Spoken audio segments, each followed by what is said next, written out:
घने जंगल के बीच एक विशाल हाथी रहता था। वो शांत था, लेकिन बहुत शक्तिशाली भी। उसी जंगल में एक घमंडी शेर भी रहता था, जो खुद को जंगल का असली राजा समझता था। एक दिन शेर ने हाथी को चुनौती दी और कहा, तुम मेरे सामने कुछ भी नहीं हो।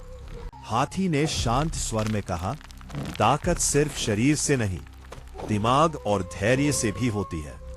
शेर गुस्से में आ गया और हमला कर दिया, लेकिन हाथी ने अपनी सूझबूझ से शेर को हरा दिया। शेर को अपनी गलती का एहसास हुआ और उसने हाथी से घना जंगल, रात का अंधेरा, चारों तरफ सन्नाटा। अचानक पेड़ हिलने लगे और अजीब आवाजें गूंजने लगी। हिरण डर के मारे कांपने लगा।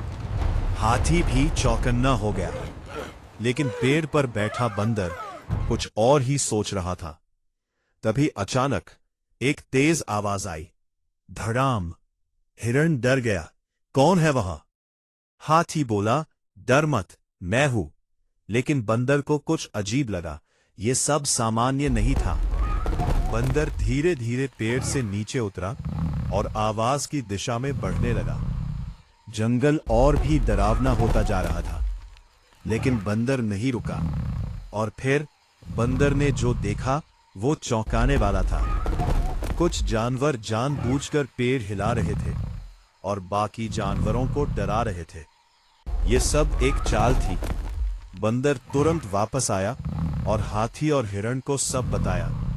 हाथी बोला, तो कोई हमें डराकर भगाना चाहता है। हिरण बोला, अब हम क्या करेंगे? बंदर बोला, डरना बंद करो, अब हम लड़ेंगे।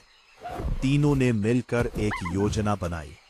हाथी ताकत देगा, बंदर चालाकी और हिरण तेजी। अगली रात फिर वही आवाजें आई, लेकिन इस बार तीनों तैयार थे। हाथी ने जोरदार दहाड़ लगाई। बंदर पेड़ों से कूदकर दुश्मनों को डराने लगा। हिरण तेजी से दौड़कर उन्हें भ्रमित करने लगा। दुश्मन घबरा गए। कुछ ही देर में सभी शरारती जानवर भाग गए। जंगल धीरे धीरे शांत हो गया। सूरज की हल्की रोशनी फैली।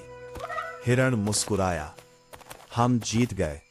हाथी बोला, हां, साथ मिलकर। बंदर हंसते हुए बोला, डर नहीं, समझदारी जीतती है।